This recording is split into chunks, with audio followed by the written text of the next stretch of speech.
ang kalangitan, Diyos mo ang kasaganahan. Handa na kami sa langit, mga pagpapala mo. Buksan mo ang kalangitan, Diyos mo ang kasaganahan. Handa na kami sa langit, mga pagpapala mo.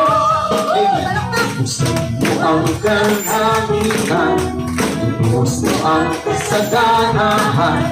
Handa na kami sa langit, mga pagpapala mo.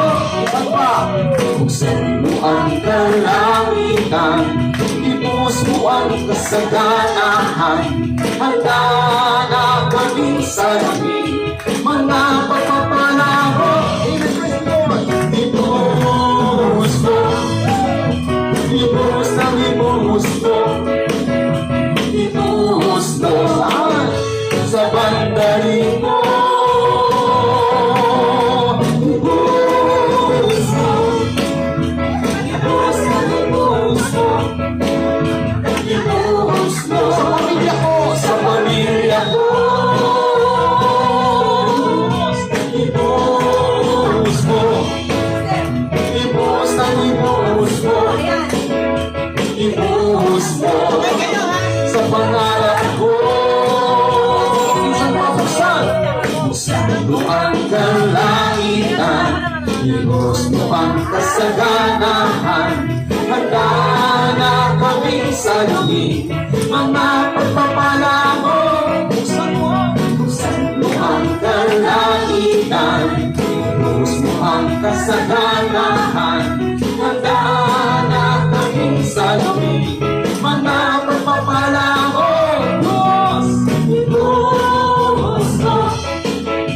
Ibuhos na ibuhos mo, ibuhos mo sa bandali mo.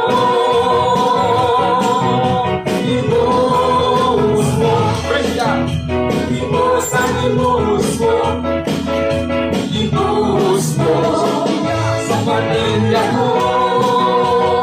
Ibuhos mo, ibuhos mo, ibuhos na ibuhos mo, ibuhos mo sa pangarap ko. Hallelujah! Ayan na! Ibuhos ang kagalakan ko, si El Shaddai ang tatay ko. At dahil mayaman siya, mayaman na rin ako sa palubos. Ibuhos ang kagalakan ko, si El Shaddai ang tatay ko. At dahil mayaman siya, mayaman na rin ako sa palubos. Lubos ang kagalakan ko, si El Shaddai ang tatay ko. At dahil mayaman siya, mayaman na rin ako sa palubos.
na, baka na, baka na, kitang-kita ko.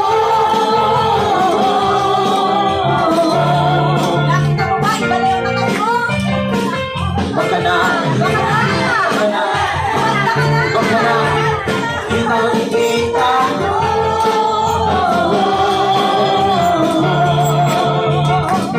Sumasayaw sa prayaw. Sumasayaw sa luwag, sumasayaw sa galaw, sumasayaw sa luwag, sumasayaw sa galaw. Sabihin mo, magaling ka na. Magaling ka na. Magaling ka na. Kitang-kita ko. Magaling ka na, Sister Mabel. Magaling ka na. Magaling ka na. Magaling ka na. Kitang-kita ko.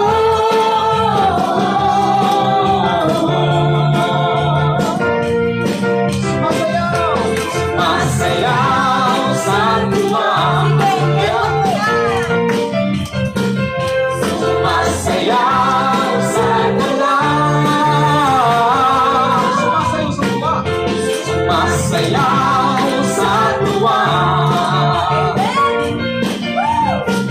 sumasayaw sa galaw. Sabi mo, mayaman ka na. Mayaman ka na. Mayaman ka na. Kitang-kita ko. Walang anak si Edson tayo na makita. Mayaman ka na. Kitang-kita ko. Lumulag sa tuwa. Lumulag sa tuwa. Jump! Jump! Jump! Jump! Jump! Lumulag sa galaw. Lumulag sa tuwa.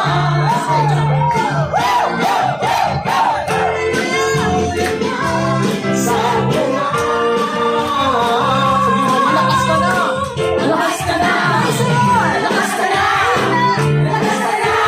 Kitang-kita ko.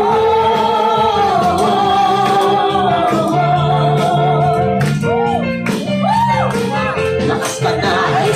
Malakas ka na. Malakas ka na. Kitang-kita ko.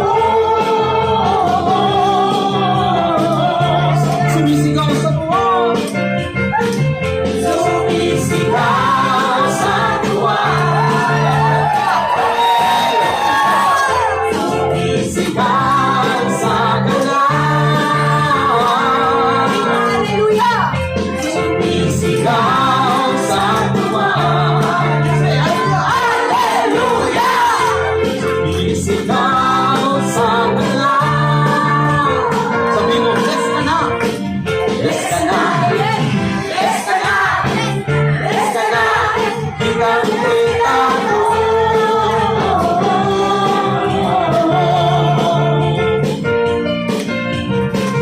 Bless ka na. Bless ka na. Bless ka na. Kitang-kita ko. Sa likod naman. Sabi mo, bless ka na. Bless ka na.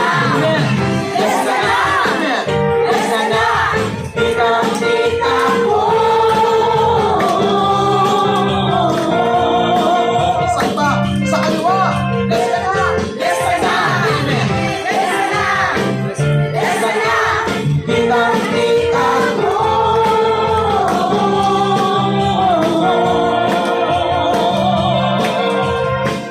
Praise you! Sino ang na-bless? Sino ang na-bless? Taas ang kamay! Ayan, o sige, pwede na po kayo umuwi. Ngayon pa lang, bless na po kayo. Amen? Purinan Diyos, palagpakan natin ng malakas si Yahweh El Shaddai. At ngayon naman, Brother Durante, tayo ngayon ay makikinig na ng salita ng Diyos. Sister Heidi, talagang kanina, pinapanood ko yung ating mga kapatid. Talagang blessed na tayo. Amen. Puri na Diyos. Hallelujah. Ayan, pinagpawisan talaga. Amen. Okay? Tama, Sister Heidi, at na-stress na yung ating mga katawan. Ngayon naman, Sister Heidi, kailangan natin ng pagkain na papalakas pa rin. Amen po ba? Sige, ito ang gusto makinig na salita ng Diyos. Taas ang kamay. Tumalakbak, tumalakas sa Panginoon! Praise the Lord. Hallelujah. At ngayon, bibigyan na namin sa inyo ang bibigay ng unang panayam. Ayan, panayam na nagbibigay sa atin ng inspirasyon. Okay? So, ang ating tatawagin ngayon na pangungunahan tayo ay walang dito ba? Brother Florante, ang ating minamahal. DIC, DIC si Brother Mark Rombano. Puri na Diyos. Malakas na papuri sa ating Diyos. At syempre, sasamahan pa rin tayo ng mga awit ni Yahweh El Shaddai.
Praise God, hallelujah. Sa ngalan ng Ama, ng Anak at ng Espiritu Santo, manaming Yahweh El Shaddai, maraming salamat, Panginoon, sa pagkakataong ipinahiram mo sa amin na ngayon po kami ay nagdiriwang ng unang taon ng iyong kaarawan, ng iyong anibersaryo sa lugar po ng St. Thomas Villanal, Panginoon.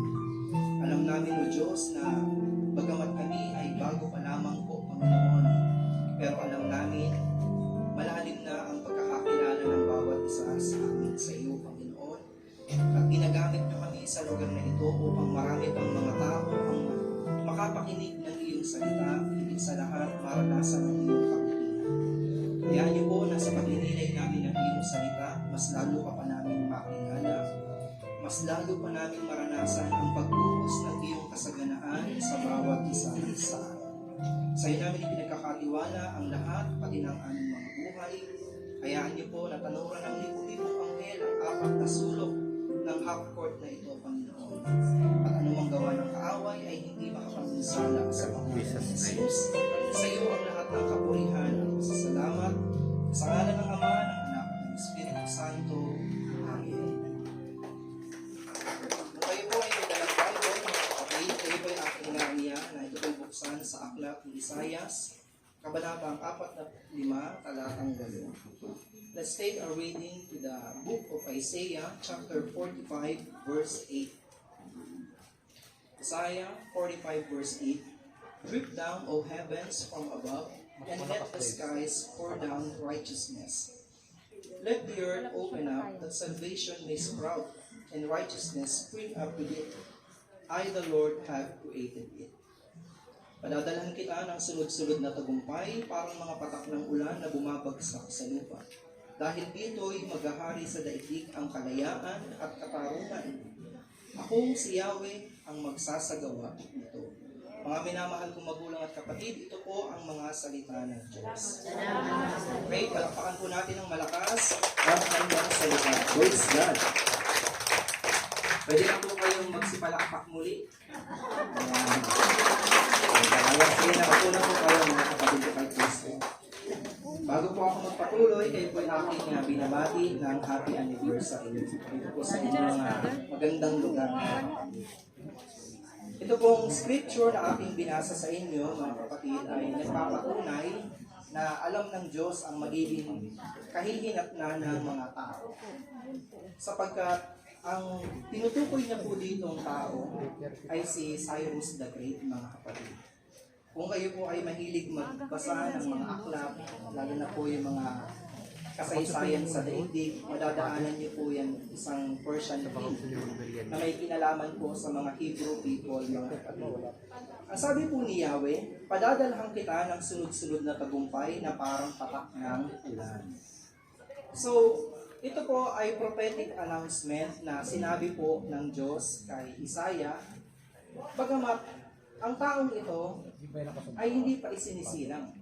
So, nakikita na po ng lingkod na ito na yung ipinapasabi sa kanya ng Diyos na merong isang darating na ruler, isang malakas na tao, isang magnificent na tao na pamumunuan pati na ang aking bayan. So alam niyo ho ba, nung sinabi po ito ng Diyos kay Isaiah, mga kapatid, ay 176 years muna ang lilipas bago po isilang ito pong si Cyrus the Great, mga kapatid. So ganoon katagal bago nagkaroon ng katuparan yung ipinapasabi po ng propeta na mangyayari sa bayang Israel, mga kapatid. So sabi po dito, this is what the Lord says to His anointed, to Cyrus, whose right hand and I have grasped, to subdue nations before him and loose the belts of kings, to open doors before him that the gates will not be closed. So alam niyo ho, ang malakas kasi na empire na naghahari noon is Babylon. Sa pamumuno lalo na po ni Nebuchadnezzar, mga kapatid. Pero ito po si Nebuchadnezzar, darating yung panahon na tatanda rin at mamamatay.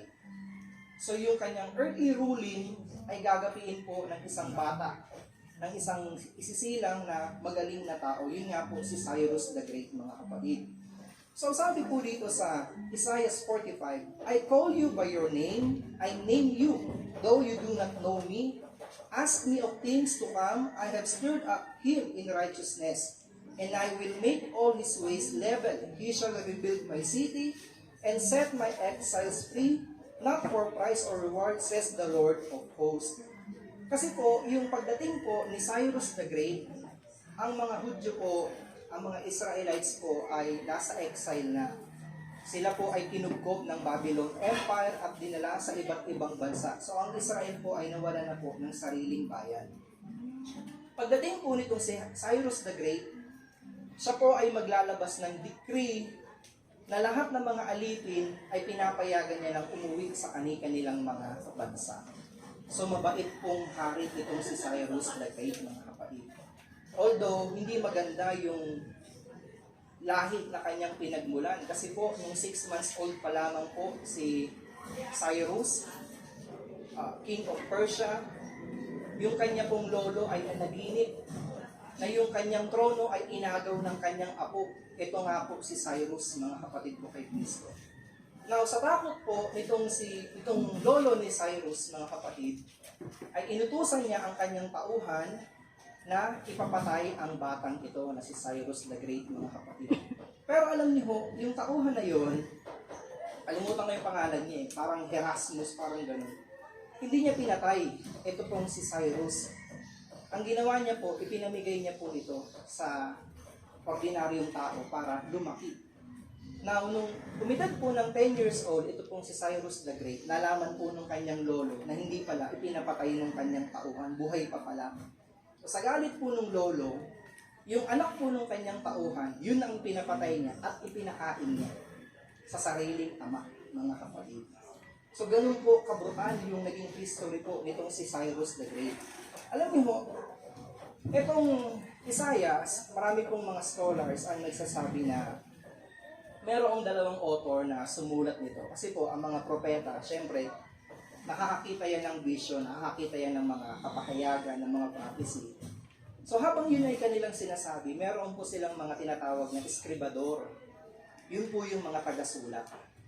Kasi alam mo namang nakakita ka ng vision, tapos busy-busy ka, mali yung spelling, ulitin ko, buburahin niya na naman. So habang nagpo-prophesy, habang nakikita niya yung mga vision, meron na pong sumusulat. Kaya po ang Book of Isaiah, sa paniniwala po ng ilan, ay tinatawag po na Deutero-Isaiah. And then later on, naging Book of Isaiah na lang, mga kapatid ko kay Kristo. Now, paano po na-discover po, ito pong scripture na ito, meron pong isang tinatawag na Bedouin boy noong taong 1947. Pag sinabi pong Bedouin boy, ito po ay mga batang pastol na kalipat-lipat ng mga lugar na naghahanap kung saan nila pwedeng pakainin yung kanilang mga alagang hayop, mga kapatid. So, itong batang ito, hinahanap niya yung kanyang mga tupa at bumato siya sa isang kuweba. Pagbato niya sa butas, akala niya merong tutunog na kambing o tupa, iiyak kasi tinamaan ng bato niya. Kasi alam niyo ang mga kambing, mga tupa, mahilig po yan umakyat sa mga gilid ng bundok. Amen? Lalo na yung isang uri ng kambing na, anong tawag doon sa kambing na yun? Abex ba yun? Basta parang ganon. Yung kanilang disenyo ng katawan ay nakadesign para umakyat sa mga matatarik na mga lugar, mga kapatid, kaya hirap silang kainin ang kanilang mga predator. Ngayon yung Bedouin boy, pagbato niya doon sa loob ng kuweba, may nabasag na palayok. Ngayon tinignan niya ho, mga kapatid, siyempre bata, wala siyang alam. Yung scroll pala, ay yung palayok ngayon ay naglalaman po pala ng isang kayamanan. 1,000 years old scrolls, mga kapatid. Yung po, nung yun po ay pinag-aralan ng mga matatalinong tao, ng mga expert, doon po nila nabasa ang lahat po ng kapahayagan sa Book of Isaiah, mga kapatid. Amen? Can you imagine it? Ilang taon, umabot ng 1970s, para mapatunayang totoo talaga na mayroong Diyos na umiinog sa ating buhay. Kasi maraming, hindi yan maitanggi ng mga atheist. Amen? Yung ganoong katandang ancient scripture ay natagpuan doon sa lugar na yon ng isang batang pastol, mga kapatid. Now, ano po ang reason of the divine favor to King Cyrus of Persia, mga kapatid? Alam niyo, si Ciro o si Cyrus, mga kapatid, ang nag-iisang Israel na nagtapaglay po ng titulong Yahweh's Anointed dahil hindi po siya hari ng Israel. Siya po ay King of Persia. Amen? Sa Israel kasi walang matinong hari. Walang sumunod sa yapak ni David. So ang Kingdom of Israel po ay nahati po sa dalawang kingdom, isang North at isang Southern Kingdom. Sa Northern Kingdom, ni isang hari sa loob ng 27 or 24 kings, kung di ako nagkakamali, wala man lang miski isang matinong hari na sumunod kay Yahweh. Kaya alam niyo, isang malaking sampal sa bayang Israel na si King Cyrus ay tinawag na Yahweh's Anointed. Amen? Tama nga po yung sinasabi ng salita ng Diyos na kung hindi siya kikilalanin ng kanyang bayan, bakit? Pwede naman siyang lumikha ng mga taong magpupuri sa kanya sa pamamagitan ng mga batong ito. Amen? Now, ang purpose po ng Diyos ay para ipakita sa mga tao na kaya kong humirang ng hari kung sino man yung aking piliin at gustuhin. Amen? Hindi niyo ba napapansin minsan? Napapatanong tayo bakit kaya tayo hinahayaan ng Diyos na magkaroon ng ganitong klaseng leader? Ganon din po sa Israel. Kasi bakit po? Nagkakaroon sila ng mga masasamang hari, nagkakaroon sila ng mga hari na parang walang puso. Kasi para disiplinahin din ang bayan ng Diyos sapagkat ilang ulit silang tumalikod kay Yahweh. Di ba ho, minsan sa eskwelahan, hindi naman pwedeng laging mabait yung teacher Kasi kapag laging mabait yung teacher, aabusuhin naman ng mga estudyante. Kahit sa parenting, mga kapatid. Kapag lagi kang mabait sa iyong mga anak at hindi mo pinapakitaan ng ngipin, ng pangil, mga kapatid, sasagot-sagutin ka. Amen? Kaya minsan, ako napapagalitan ako ng asawa ko Kasi kapag pinapalo niya yung anak ko, yung isa naman, tatakbo sa akin, Papa, away ako ni Mama, bad si Mama. Yung nanay pa yung naging bad. Eh di ako naman parang maaawa ako, magkakarga-kargahin ko. Sabihin sa akin ng asawa ko, paluin ko kayong dalawa dyan. Dinidisiplina ko, kinukonsente mo. Hindi kasi pwedeng parehas kayong malambot. Amen? Kaya sabi po ng Daniel 5:6, sa vision po nitong si Daniel, mga kapatid, the girdles of mighty kings will be unloosed before him. Sabi po ni Belshazzar, si Daniel po yan, mga kapatid. Makikita niya na yung mga kapangyarihan ng mga naghahari-harian ay maglalaho pagdating nitong hari na ito, na aking inanoint, mga kapatid. Amen? So, ang purpose noon ay para ipakita na kahit hindi sa aking sariling bayan, kaya kong disiplinahin ang mga taong ito. Amen? Sabi po ng Ezra 1, verse 2, ito ang utos ni Emperador Ciro ng Persia. Ibinigay sa akin ni Yahweh, ang Diyos ng kalangitan, ang lahat ng kaharian sa buong daigdig at inatasan niya ako na ipatayo ko siya ng templo sa Jerusalem na nasa Juda. Kita niyo yan? Yung mga leaders ng Israel, hindi nila na-rebuild yung temple. Kasi wasak na yung templong ipinagawa po ni Solomon, mga kapatid. Sabi naman ng Diyos, bakit gaano ba ako kalaki para magkasya dyan sa templong ipinagawa ng inyong mga kamay? So, nung dumating po ang Babylon Empire, yan po ay winasak. Lahat ng mga sacred na mga gamit ay kinuha po, mga kapatid. Amen? Now, yung pagre-rebuild ng Second Temple na hindi matuloy-tuloy sa panahon nila Jeremiah, sa panahon po nila Ezra, dito po sa King of Persia, iaalaw niya na maitayo muli yung relihiyon ng mga Hudyo, mga kapatid. Ang kagandahan po kasi dito kay Ciro o kay Cyrus the Great, mga kapatid, malaya siya sa paniniwala ng mga bayang kanyang nasasakop. Kumbaga, hindi niya ini-implement o hindi niya ipinipilit yung kanyang religion na dala sa ibang tao na kanyang nasasakupan. Kaya mas naging malakas po, kumbaga, nakuha niya yung puso ng mga taong kanyang nasasakop, mga kapatid. Amen? So, ano po ang isa pang purpose ng pagtawag ng Diyos kay Cyrus the Great, mga kapatid? For the deliverance of the chosen people, mga kapatid. Amen? So, magkakaroon po ng progress.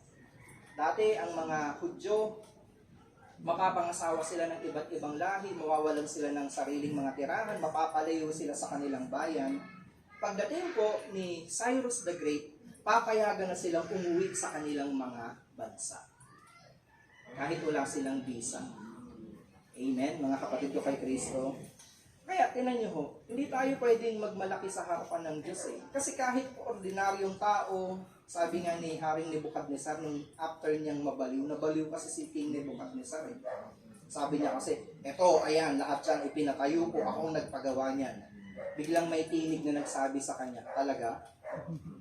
Kung hindi ko yan inalaw na mangyari sa'yo, masakop mo ang iba't ibang bansa, wala ka namang magagawa talaga eh. Kasi pinagmamalaki ni Nebuchadnezzar na ang gaganda ng mga hanging gardens na kanyang ipinagawa. Tapos napakalakas ng kanyang kapangyarihan na maraming bansa siyang nasakop.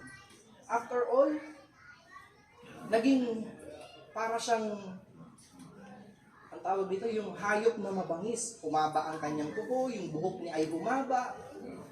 Para siyang naging ulol, mga kapatid. Para siyang, parang yung nawala sa sarili na kumakain siya ng damo.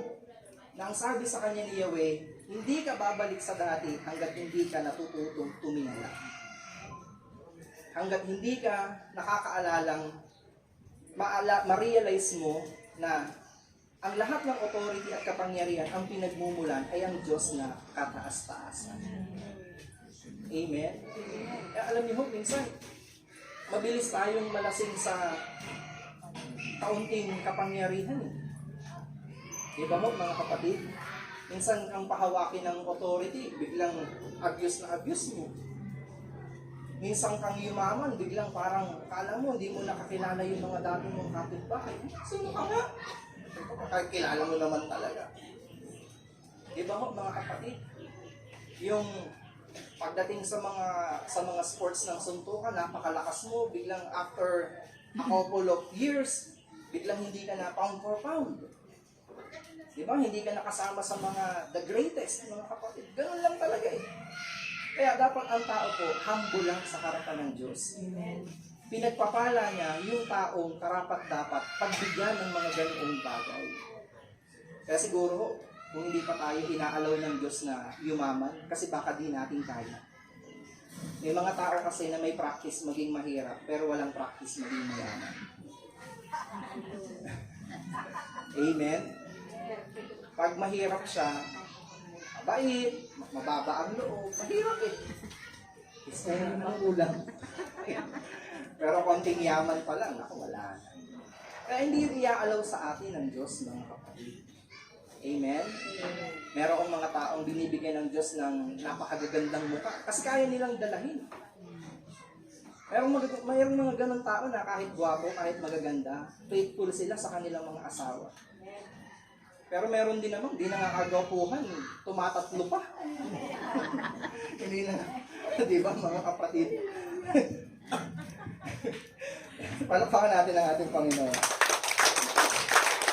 So, yung paghahari po ni Cyrus the Great, mga kapatid, ay meron po kasamang pagpapala ni Yahweh. Hindi lang dahil sa siya ay skilled. Kita nyo, 6 months old pa lang siya, gusto na siyang ipapatay ng kanyang lolo sa takot na agawan siya ng trono. Pero nakasurvive siya. Bakit po? Kasi sinabi na ng Diyos na itong taong ito, ang gagamitin kong instrumento para yung aking bayan ay lumaya. Amen? Kaya alam niyo, kahit anong pagtatangka sa iyo ng tao, kung hindi inalaw ng Diyos, hindi yung nangyayari, mga kapatid. Amen. Di ba? Kahit anong pagtatangka nilang ipasara, yung pintuan nyo, hindi, yung gawain nyo, halimbawa. Pero pag hindi yun inalaw ng Diyos, hindi yun mangyayari, mga kapatid. Kahit anong pagtatangka nila na ito ay kinukudi ka nila na pababain ka na. Pero pag nasa hagdan ka na, di ba, pwede naman, mga kapatid. Amen. Pag hindi po yun inalaw ng Diyos, hindi po yun mangyayari. Like Cyrus the Great, mga kapatid. Now, ito pong si Cyrus, mga kapatid, hindi lang po siya basta isang ordinaryong leader ng mundo, mga kapatid, kundi siya po ay nagpapakita rin ng pagdating ng isa pang tagapagligtas. Kasi ang treatment sa kanya ng mga tao ay Messiah. Tagapagligtas, mga kapatid, kasi nililiberate niya yung bayang Israel sa pang-aalipin ng Babylonian. Now, ito po ay pagpapakita pa lang na mayroong pang isang hari na mas dakila kaysa kay Haring Ciro ng Persya, mga kapatid. At yun po ay walang iba kundi ang ating Panginoon. Amen, mga kapatid? Amen. Now, bakit po dito sa ating binasa, bakit po sinabi ng Diyos na bubuhos ang masaganang ulan? Now, yung great discovery po, nagmumula po yan sa langit, mga kapatid. At yung blessing na yun na galing sa langit ay naaapektuhan niya yung earth, yung lupa, mga kapatid. So the earth here is represented as the barren and unfruitful as in the first creation. Kung babasahin niyo po ang Genesis, ang ating daigdig po ay void, mga kapatid. Puro kadiliman. Amen? At walang ibang nangingibabaw sa daigdig kundi tubig. Walang buhay, at puro dilim lang, mga kapatid. Now, nung nagsalita po ang tinig, ang Ama, na lalangin natin ang daigdig na ito, ayun po. From heaven, naapektuhan po yung earth. At yung tubig po ay gumalaw. At lumutang ang mga lupa, mga kapatid.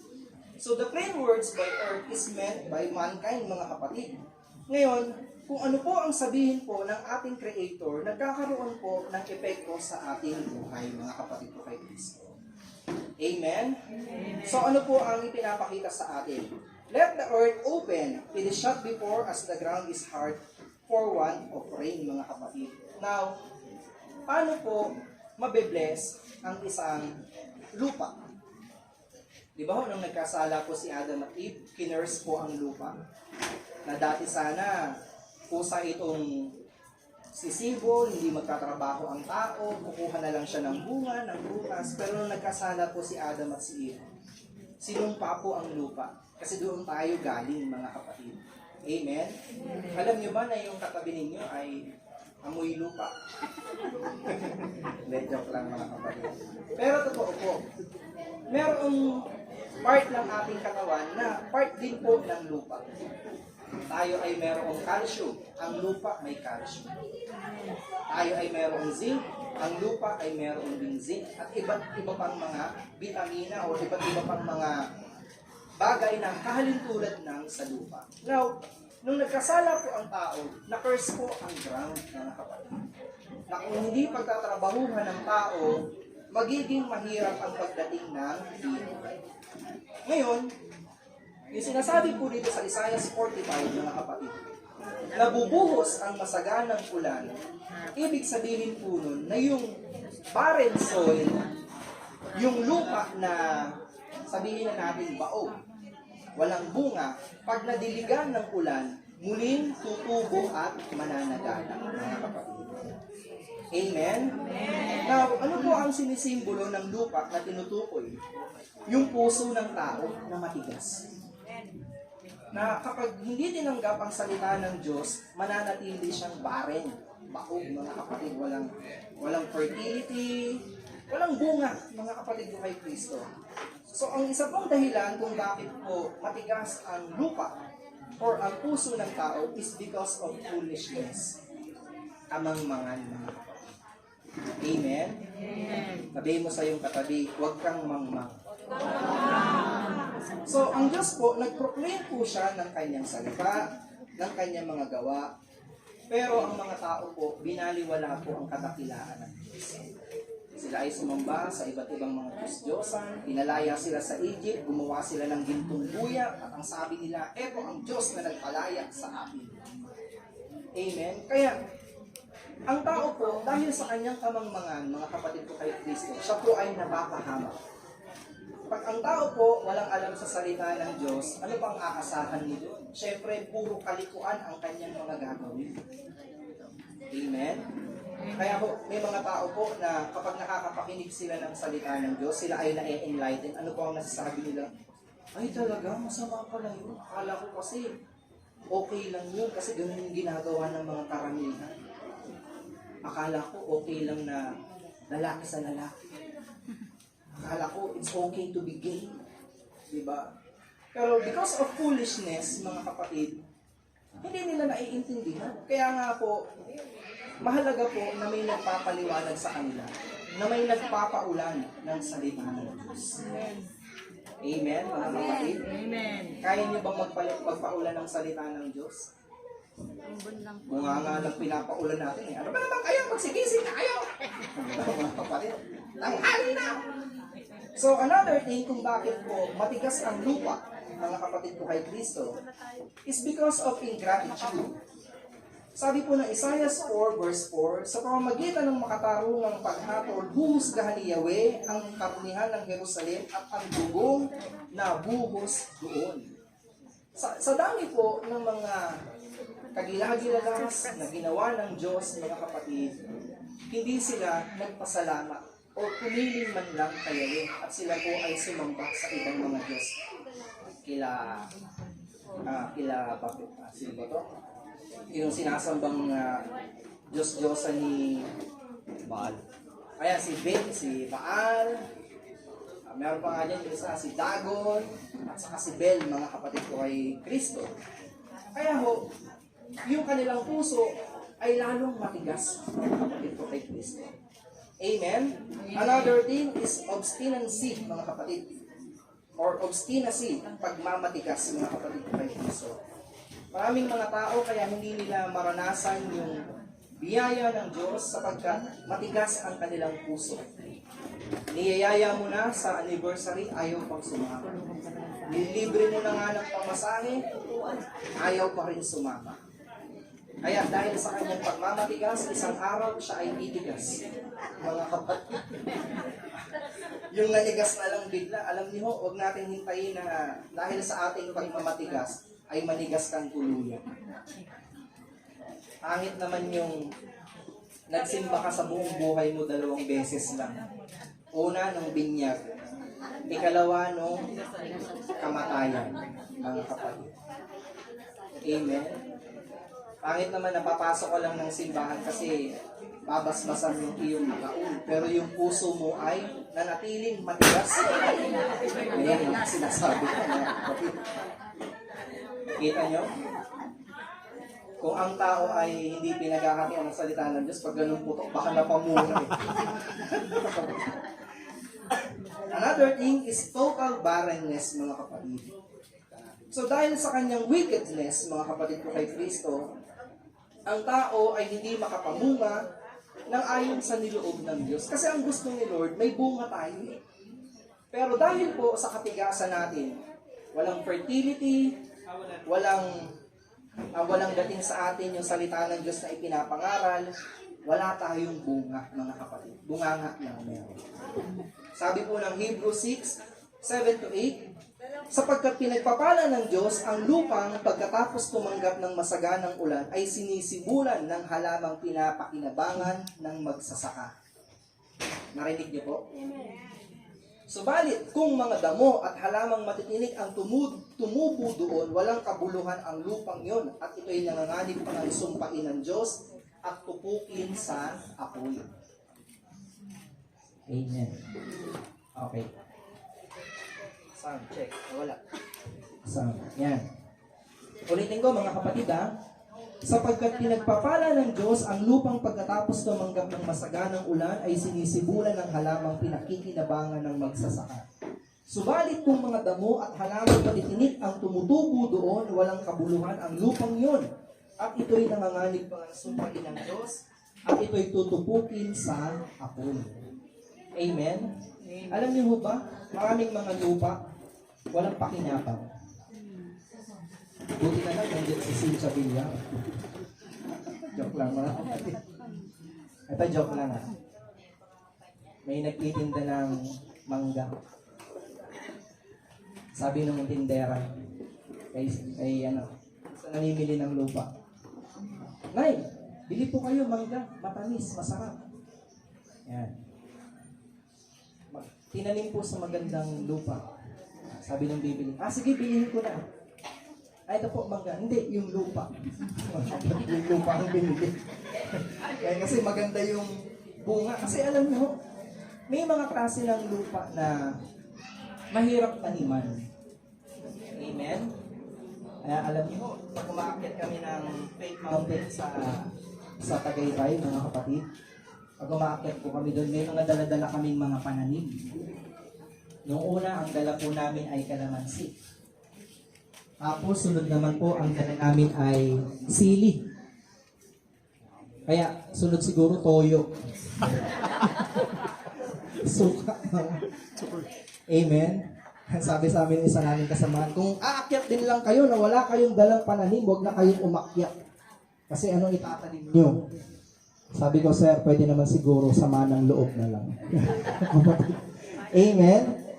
So, dahil po sa barrenness ng ganitong klase ng mga lupa, ang Diyos po ay nagpadala ng lunas o ng gamot, mga kapatid. Ang sabi po niya doon sa Isaiah 45:8, bubuhos ang masaganang ulan. The rain will fall down.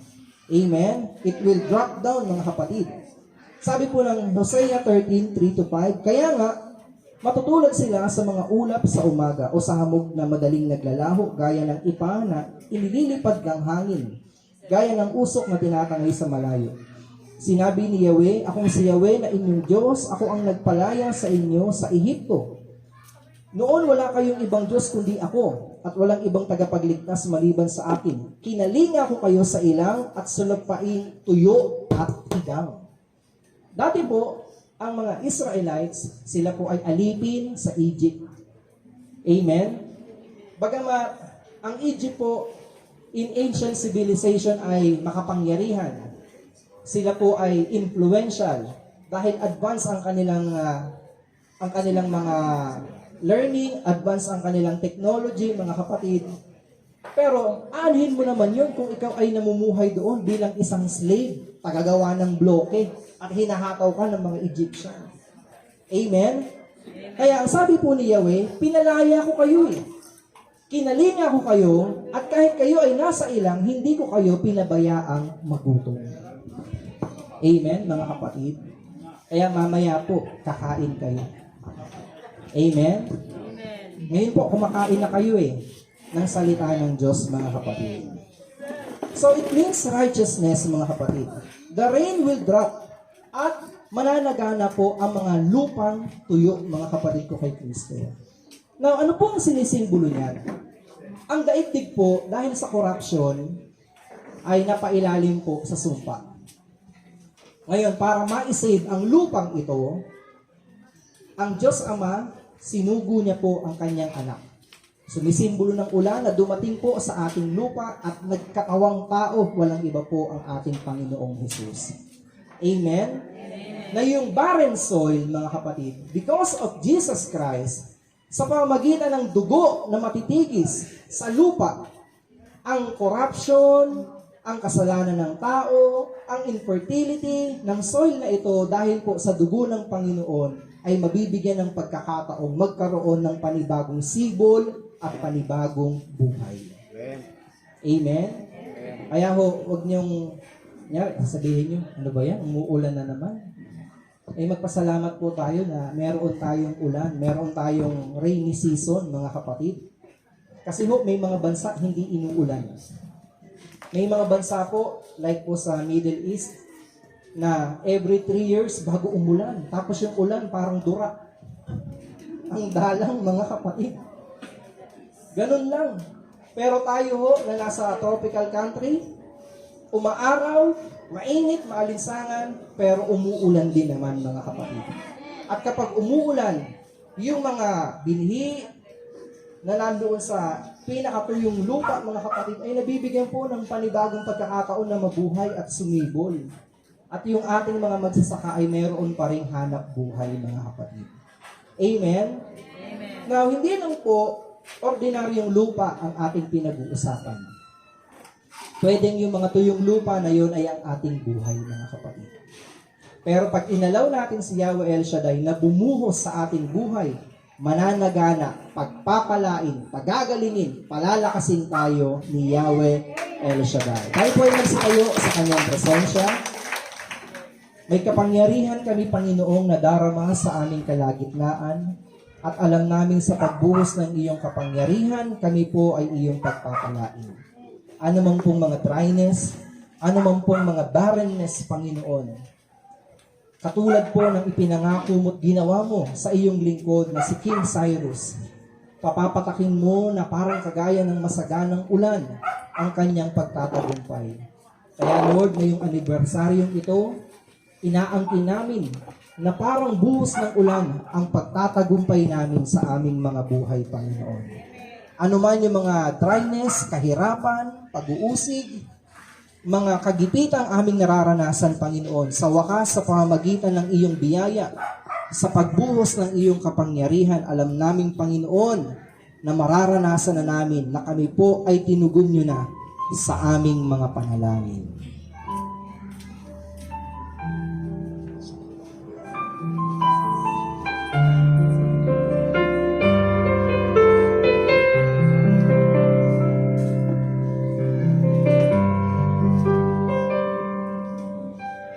Kapangyarihang magdarama sa atin ngayon. Dumadaloy tuwing tayo'y nagkakilyon.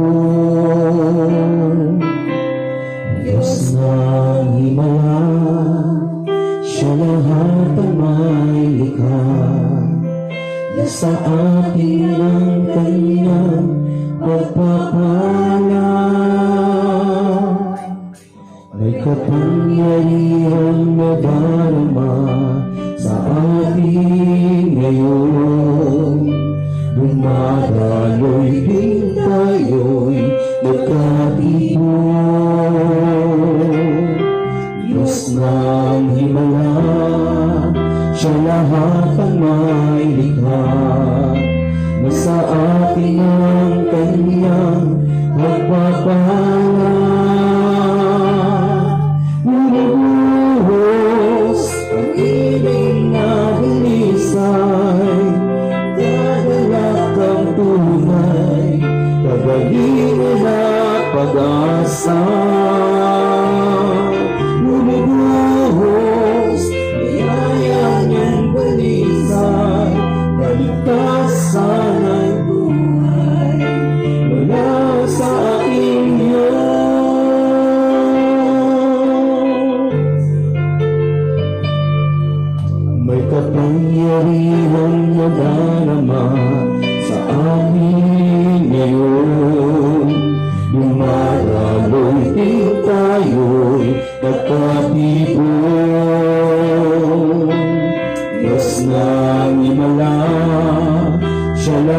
kalupatan may likha.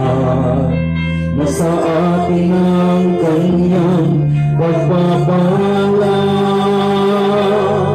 Bumubuhos pag-ibig na danisay, kagalagang tunay, kagalingan at pag-asa. Bumubuhos biyaya at danisay, kaligtasan at buhay mula sa ating Diyos. Pag-ibig na danisay, kagalagang tunay, kagalingan at pag-asa. Bumubuhos biyaya at danisay, kaligtasan at buhay mula sa ating Diyos. Mula sa ating Diyos. Mula sa ating Diyos.